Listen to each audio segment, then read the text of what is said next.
पंजाब में अपराधियों के लिए अब कोई जगह नहीं है, गैंगस्टरवाद हो या नशा माफिया। भगवत मान सरकार ने साफ संदेश दे दिया है कि जीरो टॉलरेंस अब सिर्फ नारा नहीं, सख्त कार्यवाही है।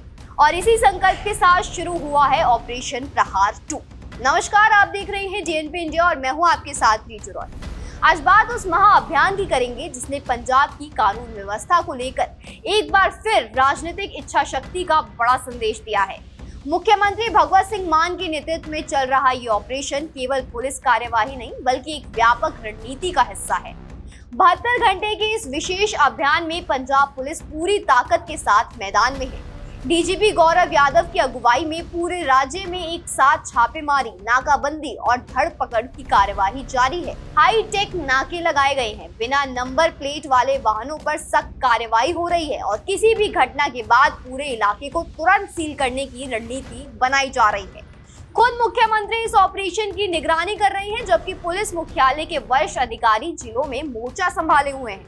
साफ है कि इस बार किसी भी स्तर पर ढिलाई नहीं होगी। अगर जनवरी में चले पहले ऑपरेशन प्रहार की बात करें तो उसने ही दिशा बदल दी थी। 72 घंटे में 3256 लोगों की गिरफ्तारी, 69 अवैध हथियार बरामद किए गए और पटियाला व फजीलका में गैंगस्टर के साथ एनकाउंटर। यह अपने आप में पंजाब के इतिहास का सबसे बड़ा समृद्ध पुलिस अभियान माना गया। पहले ही दिन 1314 और दूसरे दिन 1186 गैंगस्टर और उनके सहयोगी पकड़े गए थे। 12000 से अधिक पुलिसकर्मी और 1200 से ज्यादा टीमें एक साथ मैदान में उतरी थी। लेकिन प्रहार 2 इन आंकड़ों से भी आगे जाता दिख रहा है। सिर्फ पिछले 20 दिनों में 17,603 छापेमारी, 5,290 गैंगस्टर और उनके सहयोगी की गिरफ्तारी हुई, 128 हथियार बरामद और 344 घोषित भगौड़े अपराधियों की धरपकड़। ये आंकड़े बताते हैं कि सरकार अब रिएक्शन नहीं बल्कि प्रिवेंशन की नीति पर काम कर रही है। 2973 लोगों के खिलाफ एहतियातन कार्यवाही कर अपराध नेटवर्क को जड़ से कमजोर करने की कोशिश की गई।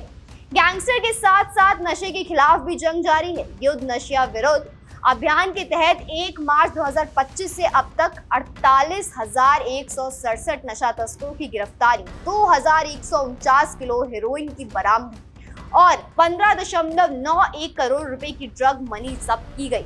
33,779 एफआईआर दर्ज होना दिखाता है कि कार्यवाही सिर्फ कागजों तक सीमित नहीं है बल्कि जमीनी स्तर पर भी हो रही है। सरकार का दावा है कि दशकों से जिस तंत्र ने पंजाब की युवाओं की पीढ़ियों को बर्बाद किया, उसे तोड़ने की दिशा में निर्णायक कदम उठाए जा रहे हैं। विपक्षी दलों के शासनकाल में राजनीतिक संरक्षण मिलने के आरोपों के बीच अब मौजूदा सरकार खुद को सख्त और निर्णायक नेतृत्व के रूप में पेश कर रही है।